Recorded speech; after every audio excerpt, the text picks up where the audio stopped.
Bom, pessoal, hoje eu vou falar para vocês, certo? Bem-vindos. Hoje eu vou falar para vocês sobre a morte de Sócrates. É a morte do carinha lá, Sócrates. Vamos lá. Ele foi condenado, para vocês que não sabem, ele foi condenado pelo povo de Atenas, a mãe da democracia. Vê que ironia, o cara condenado injustamente pela mãe da democracia, enfim. Foi condenado a tomar um veneno, a beber uma taça de cicuta, certo? Que é um veneno. Na primavera de 399 a.C. Vem lá, vamos lá. Aí acusavam de quê? De não venerar os deuses da cidade, certo? Atenas, Apolo, enfim, de não venerar os deuses da cidade, de não introduzir inovações religiosas, de introduzir inovações religiosas, no caso, introduzir falsos deuses, e por final, o terceiro julgamento era de corromper a juventude, corromper os jovens de Atenas, certo? Dizer que ele estava falando besteira, os jovens estavam começando a se questionar, certo?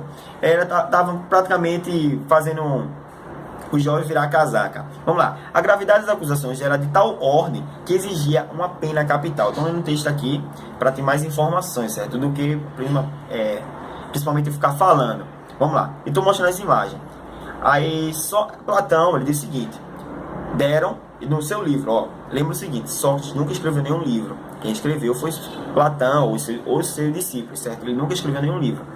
Aí Sócrates, Platão diz que deram lá a oportunidade de renunciar às suas ideias. E ele preferiu manter fiel a ela e buscar a verdade, tipo, dane-se, eu vou manter fiel o que eu acredito e não vou renegar o que eu estou falando não, pô. E acabou.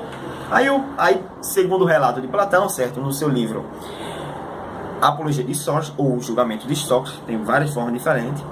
Segundo o relato de Platão, ele desafiou o júri com as seguintes palavras. Ele disse o seguinte: quando falaram, tu pode renegar.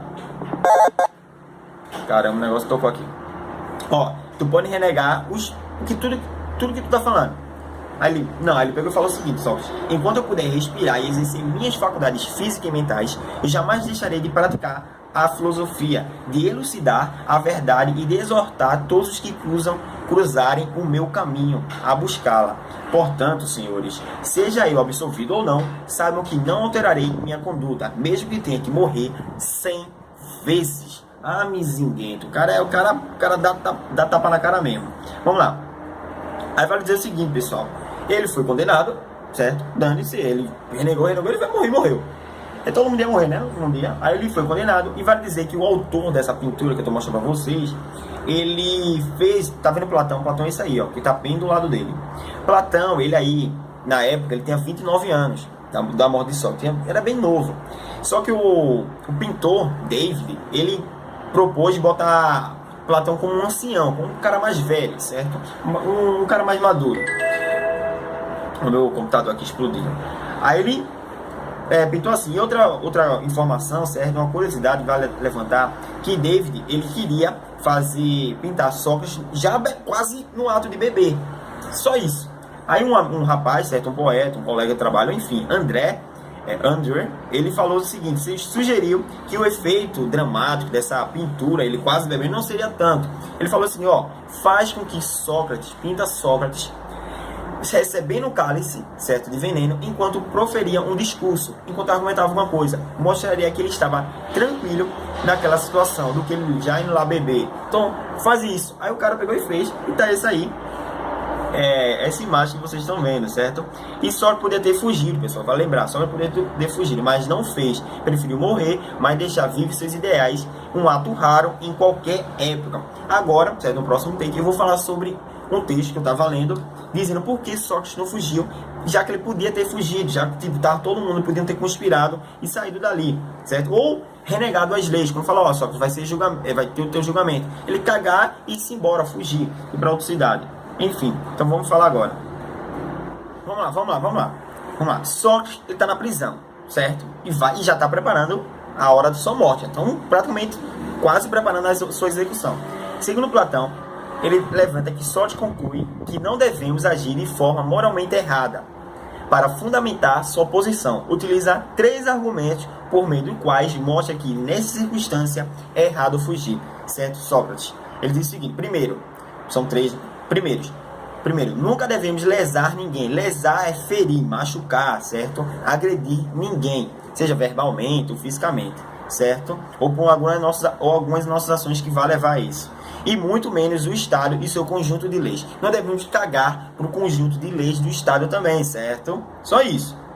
Então, nunca devemos lesar ninguém e nem o Estado, ferir, nem prejudicar alguém, outro cidadão, outra pessoa e nem o Estado. Aí o segundo, se Sócrates fugisse, estaria desonrando o acordo de aceitar as leis do Estado, faltando as promessas realizadas. Ou seja, a segunda proposta a segunda ideia, certo? É não descumprir com as leis do Estado. Só isso. E a terceira a sociedade e o Estado. É um aspecto, é uma convicção. A sociedade e o Estado, mais o Estado em que vivemos, são nossos pais e mestres. E é errado desobedecer os pais e o mestre, certo, pessoal? Então, a sociedade e o Estado nos forma, nos molda. É o nosso acolhedor, certo? Então não devemos cagar o pau para eles. Segundo Sócrates, certo? Sócrates defende o seguinte princípio. Então, resumidamente, que nunca se deve agir injustamente, primeiro. Nunca se deve fazer o mal aos outros, segundo. Nem mesmo que alguém faça o mal a gente, nós não devemos cagar o pau e fazer o mal pro outro, para outra pessoa. Mesmo que a gente receba o mal, tipo, paga mal com bem. Vamos lá. Aí ele pega e reflete o seguinte: se ele se transformasse no fora da lei, nenhum bem estaria fazendo a si mesmo, nem aos seus amigos e nem aos seus familiares. E Sócrates, aí concluindo, Platão fala, né?